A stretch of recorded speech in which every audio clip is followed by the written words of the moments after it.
Happy hunting! Why is it all over? One more time! Happy hunting!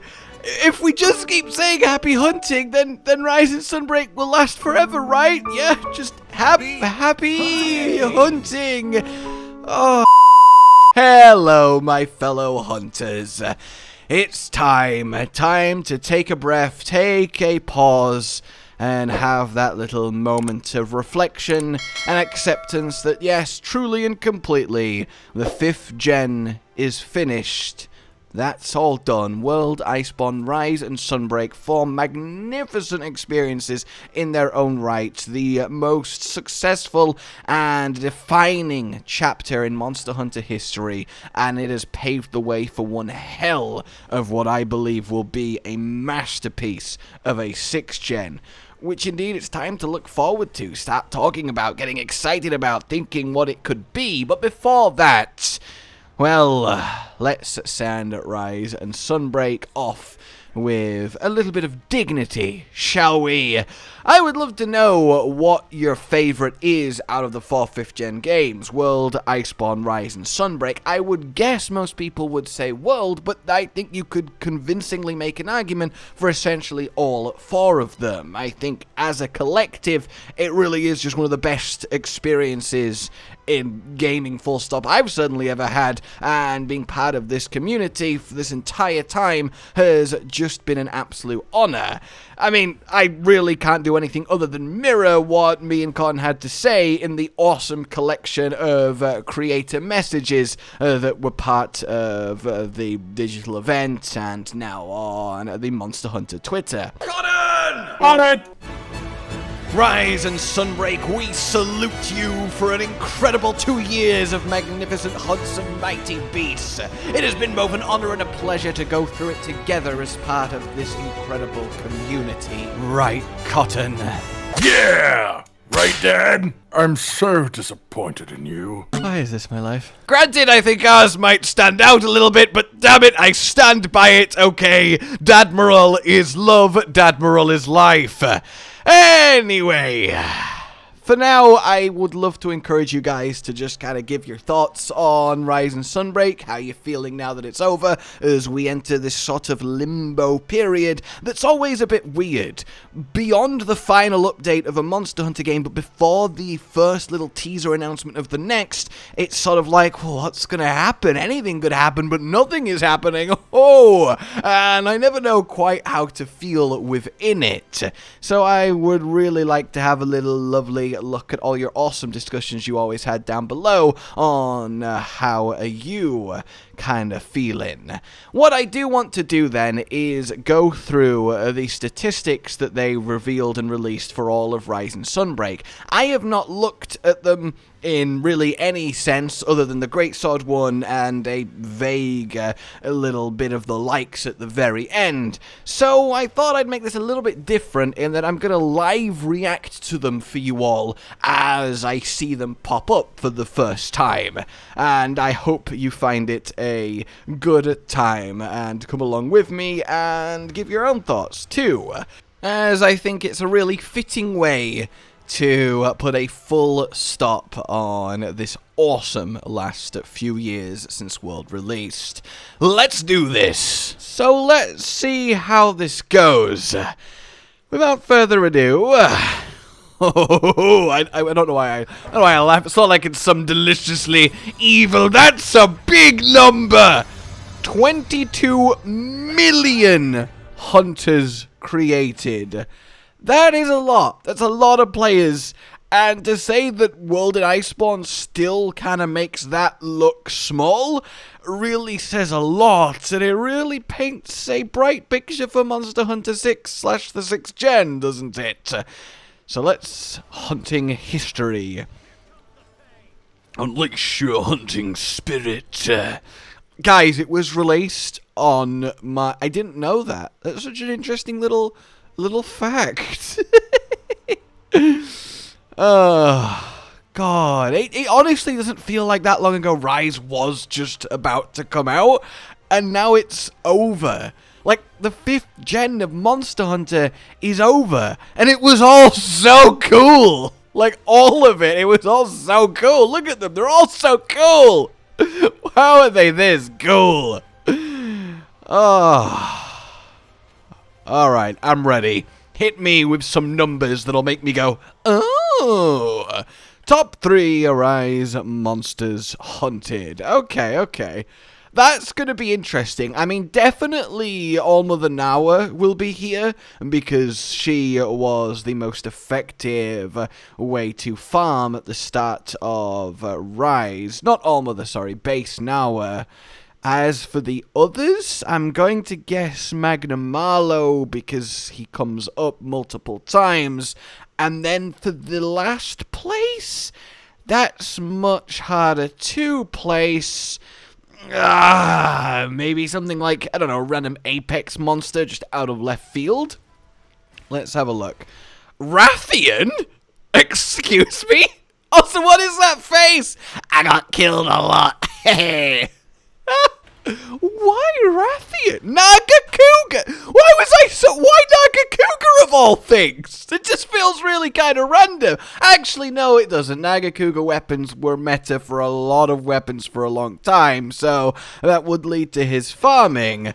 Come on, I gotta get at least one right. Oh, I got Magnamalo! Alright, we did it. I got Magnamalo correct. That's a slam dunk. Fantastic. Oh, I wonder if there's any kind of filtering to these. Oh, there we go. The top hub quest, Serpent Guys of Thunder for the farming. There we go. So, but that didn't mean that Nawa was most hunted. That's so interesting. So this quest was done the most 62 million times, but Nawa wasn't most hunted because of it. That's kind of crazy, huh? And that's a lot of dead Nawa. Ooh, no way! Palimutes over Palicos? I mean, Palicos were always more effective, except for that brief time in Sunbreak before they nerfed the status Silk Caster minigun strat. That surprises me. I guess a lot of people like to just get around on the dogs. It makes things much easier, and I don't blame anyone for that. But I definitely favor the Palico, so it does definitely surprise me. 3.3 billion dangos! And yet still not enough to satisfy the Hell Hunters. Oh. It's a fun sound, isn't it? I'm 30 years old. Okay, total wire bugs collected. Alright, okay, this is... Alright, we need to have a... Okay, I'm gonna guess. I mean, you're gonna get some every hunt. There's that many players. I don't know, let's just go crazy. A billion wire bugs! Wow! 5.1 billion wire bugs. Okay, that's a lot of wire bugs. I guess I wasn't the most out. 12.1 billion. That's such an interesting statistic, isn't it? Like, out of all of the things that they would share, the number of times the Mount Palico button was pressed, I guess it's the new mechanic, isn't it? But damn. 12.1 billion. Oh, and then we head in to Sunbreak and how that panned out. Once again, blown away. June 30th. I'm glad we finally found this out. I realize these aren't supposed to be statistics. Total times background music played. Oh, for... Wow. For Malzeno... 180,000 days. 180,000 days of me. Ha ha ha. You know, that is fair enough. The background music in Monster is always incredible, and the flagship tends to come up the most in a given game. Oh, shame it wasn't the Gown Goat theme, you know? God, Sunbreak really did have a stellar collection of monsters. I mean, just look at it all. It really gets your tingles tingling, does it not? And the updates were all phenomenal too, especially, of course, Amatsu and then Primordial. Oh, okay, alright, can I do better this time around in Sunbreak? Oh, I mean, I guess I gotta go for Malzeno, just because Magnamalo was in base Rise, so that sort of makes sense. Then past that, it's really difficult. Oh no, Daimyo Hermitar! It's gotta be, right? Because he's the first intro Hun. Everyone will have had to do that. And if anyone stopped playing Sunbreak or got bored or didn't finish it or didn't do the endgame, they still would have done a Daimyo. So Daimyo, Malzeno, and I guess the third one also ends in O, just to keep the theme going. I'm gonna say go Magala, just because of how loved and famous he is, but I'm definitely least sure of that one. Okay. Basil? Seething Basil? I mean, he's one of my go-to punching bags because he's got such squishy, delicious hit zones. And you know you like a monster with squishy, delicious hit zones. But Seething Basil? The third wow, that's just blown me away. I can't even think of a reason for that. Lunagaron? Why Lunagaron? Maybe he's the lord that people most got to? I mean, Lunagaron armor and weapons were really good in base Rise. At least for a few weapons they were. Hey! At least I got number one right in both instances. It's the Daimyo, because obviously he's the first monster and he's been in a few key event quests. Alright, there we go. I did it. Top hub quest. Ooh, what will have been done the most times? I mean, it might well end up being Geismagorm?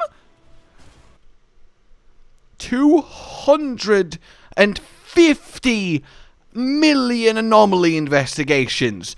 And yet we still took this long to solve the anomaly. In fact, it solved itself by Primordial Malzeno showing up. Bahari got us to kill 250 million bloody afflicted monsters, and he still didn't solve it himself. God damn! It's a poor record. That's all I'm saying. Oh, we're getting carts? Total faints. 80 billion. Oh, I really overestimated how bad everyone was there. Look, I contributed at least 100 million of that, so, you know, I'm not excluding myself. 80 billion! I'm really struck. I should have done this off the... I should have pre-looked at all of these, then just talked about them. Now I just look like a moron, more than usual, I mean. Oh... Imagine carting 1.4 billion times. That's a bad record in anyone's book. Oh.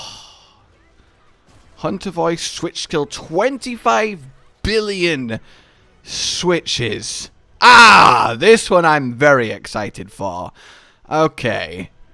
Let's have a look who played what. Yeah, the one that I knew, of course. Great sword, 6.8%. Still feel like that needs to be more. It's the best weapon. It's the greatest. It's in the name. It's the flagship weapon. And the Azure Blaze, yeah, that was the most popular for the entire expansion, and Strong Arm was the most popular skill. There's no real surprises there. 21.8% of people trying to use Longsword. I say trying because until it got actually buffed, Harvest Moon was not the most usable thing and it was the cool new skill, but look, admittedly, Longsword in Rise and Sunbreak is still very cool. I love the new move. Sakura Slash is my favorite, and Longsword is always the most popular melee weapon, at least nearly all the time, but that is quite the chunk. I mean, that means over a fifth of the entire player base was using Longsword. Oh, we should have done more Longsword builds. Oh, yeah, Luna is the original best Longsword, and then Sakura Slash. That makes a lot of sense.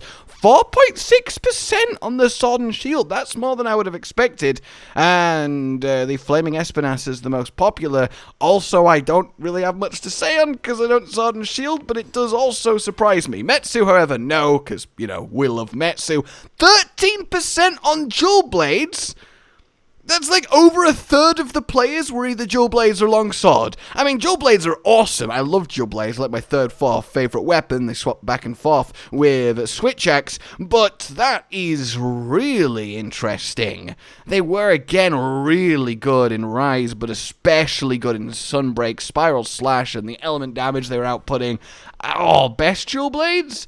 That's difficult, because obviously all the elements need a different dual blades. Maybe like Valstrax or so. Oh, yeah, obviously Magma Shredders is the most potent fire ones, and they've just kind of held that title the entire way, whereas the other elements have changed. Piercing, Bind Over, Spiral Slash is definitely interesting. I think Spiral Slash is much better and more fun, but then again, I don't play dual blades as often as I probably should. 3%! No, there's not. Did they accidentally put a 3 in? I'm confused. Did somebody just typo a 3 here? 3% on Lance? Who are you people? Own up, hands up, okay? Let's have a look. Pure Spear. The Violet, and then Anchorage, yes, of course. Gunlance, 3.2%. So, just Rurikan and all of his alt accounts, I've got you. And, yeah, the Amatsu is the way. It made Bullet Barrage phenomenal. It was made for it. It's perfect. Even I was tempted to go full Bullet Barrage because the Amatsu won. And, yeah, Bullet Barrage. Hammer, 3.7%. That's more than, again, I would have thought. I just don't see Hammer players that often at all. Even Cotton stopped playing Hammer in Sunbreak. So, it's a decent chunk. And we get Silkbind Spinning Bludgeon. That's definitely expected. Ooh, really? The Velcana Horn. Interesting. And then Earthshaker, yeah. See, Cotton told me he really misses Earthshaker because he doesn't really go into Element Hunting Horn, and Hunting Horn's very Element now, at least if you want to min-max it. Switch X, 6.1%. Yeah, that's a good chunk outside of the most popular weapons, and I love it too. Obviously, the new Counter Burst will be it, and weapon-wise, Reconquerus. Oh, Soaring Wyvern Blade, not the counter. Huh. God, why am I even bother saying anything at this point? 5.7% Charge Blade. I feel like that's lower than you'd expect. Charge Blade historically has been insanely popular since it released, so that's curious. The Crawling Crusher for your fire. And then the counter there. Insect Glaive also higher than I expected. Because I'm thinking Bow and Bow gonna come in and take like 30% between the three of them. So I was kinda bracing myself to see a lot of the less popular melee weapons very much down here. But 4% is respectable. The Scorn Magnum Mallow, yes, that is the best weapon for a lot. And then Diving Wyvern is just so cool. Ooh, 11.5% on the light bowgun. That's a lot of bowgunning. I mean, it's just so powerful and so easy. Just point and click. The amount of build diversity and power it has, it's kind of silly. And then fanning maneuver with a fish. Sorry, the fish part really caught me more off guard than it being fanning maneuver. Half as many on heavy bowgun, but still a good amount, because again, very, very powerful. And then counter shot, seriously? I'm probably revealing how little I've played, you know, anything past, like, Switch Axe, Dual Blades, Bow, and Greatsword here, but I would not have called that one. Then we get Bow. Only 7.1%. I really thought Bow would be more. Bow's very good. And then Aerial Aim, yeah, that's what I would have predicted. Okay, very interesting breakdown of the weapons. Essentially then, you've got Dual Blades and Longsword on an outlier, but then everything else taking a very reasonable within range kind of chunk each. And honestly, I think it does indicate a fairly balanced set of weapons. You'll always have a few outliers in games, but there is a lot of the time much worse of a disparity than we've got here.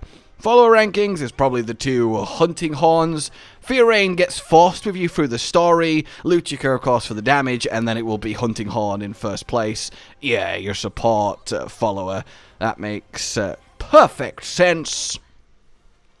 Quest completed. Background music. 3.2 billion quests completed.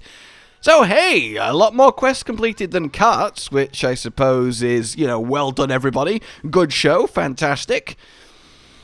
Oh, I love game stats, I really do. Lobbies created, I love most game stats, I really do. Yay, 85 million lobbies, woohoo! I guess that's a lot of multiplayer going on. Oh, I think we're done then. that is quite the nice little roundup and my initial thoughts on it, so I hope you found that at least somewhat entertaining at the minimum, even if perhaps not the most insightful on a couple of them. Look, okay, I just wanted to do this. I thought it would be quite a nice little time. And if I recall correctly, actually, there is one final one, right? Like the likes at the very end of this. That's the one on top of Great Swords. I kind of had a little look at. Yeah, there we go. The total likes of Sunbreak. It just kind of goes up and up and up, doesn't it? My word. Oh. I am going to miss you, Rise and Sunbreak. I'm going to miss you, World and Iceborne. I'm going to miss you, 5th Gen. But I am undoubtedly so excited for what comes next. Alright, guys. I hope you had fun with this. And let me know what your most surprising stat was. Like if you enjoyed this, subscribe and hit the bell for more. Continue supporting the future of the channel on Patreon down below. And until we meet again, a goodbye. Josh, Cotton, and Hollow with the videos, dropping the humor like a hammer on your tippy toes, bringing entertainment on a daily arrangement to take our insanity and turn it into entertainment. Yes, I said entertainment twice, to reiterate that it is nice to look into your faces on a mostly daily basis when you let us in your homes to make the whole world a stage. Goodbye.